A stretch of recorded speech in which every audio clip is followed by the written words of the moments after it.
ډي پی او سوات موجود دی. ډي پی او صاحب څنګه چې تاسو په خپل ویناګانو کې وایي چې کم د سود کاروبار کوي یا منشیات فروش چې د هغوی تصویران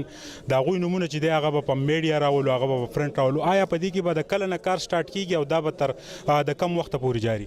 بسم الله الرحمن الرحیم. څنګه چې ما تاسو ته وایي په کلي کچېرې کې په دې باندې الریډي کار کمپلیټ شوی دی انشاءالله او زیات نه زیات هفته لس ورځو کې به هفته کې به زیات نه زیات انشاءالله دا مونږه مقامي یونین کونسل سره او ډي آر سی سره پی ایل سی سره دا ټول سره شیر کوو چې په لوکل یونین کونسل لیول باندې دا خلک دی روغواړي او د دې کار نه منې کی. ډي پی او صاحب څنګه چې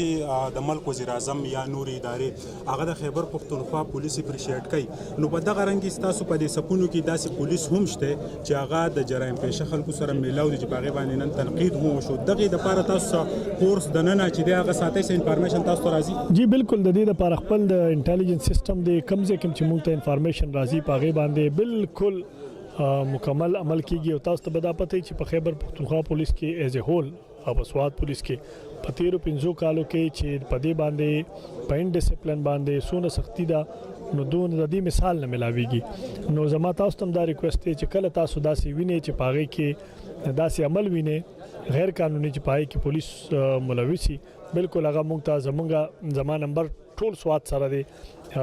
زه بیا ستاسو په ساتت ورته وایم چې زما نمبر 0346119304 په دې باندې ماته اس ام اس کوئ په دې باندې ماته اطلاع راکوئ په دې باندې ماته کمپلینټ کوئ دا زموږ د پولیس ایکسس سروس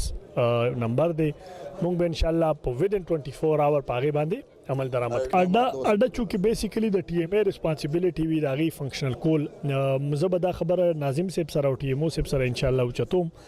چې دغه اډه موږ ته فنکشنل کی او بیا به مونږ ټول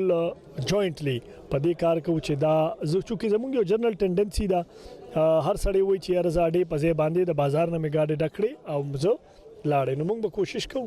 چې د دې ادارو سره ملاو شو او جوائنټلی مونږ دا فنکشن ګوره دا یوازې د ټریفیک مسله نه ده چې ټریفیک که دغه ځای کې ګاډي نه پرېږدي نو د هغې دپاره دا ضروري ده چې دا ګاډي به بیا چېرته ځي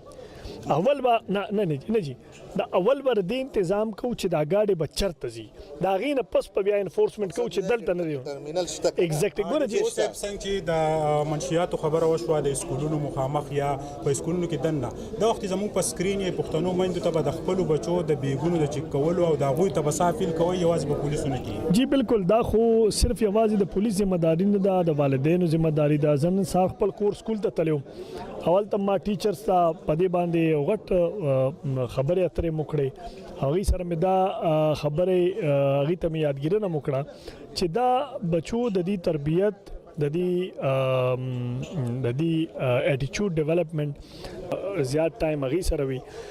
مور پلار ته هم زما دا ریکویسټ دی چې هغوی دې په خپلو وړو باندې خصوصي نظر ساتي او کوشش ته کوي چې هغې سره ډیره کلوز رابطه وي د بچو سره هغې سره انټریکشن کوي د هغې نه تپوس کوي چې څونه زیات مور پلار بچو ته نږدې وي دی بیا بار اخوا دې خوا نه ګرځي بیا خپل مور پلار او بیا مور پلار ته د هغې د هر قسم عمل خبر هم زر کېږي. درنګ جهان مننه خبرو کولو مهرباني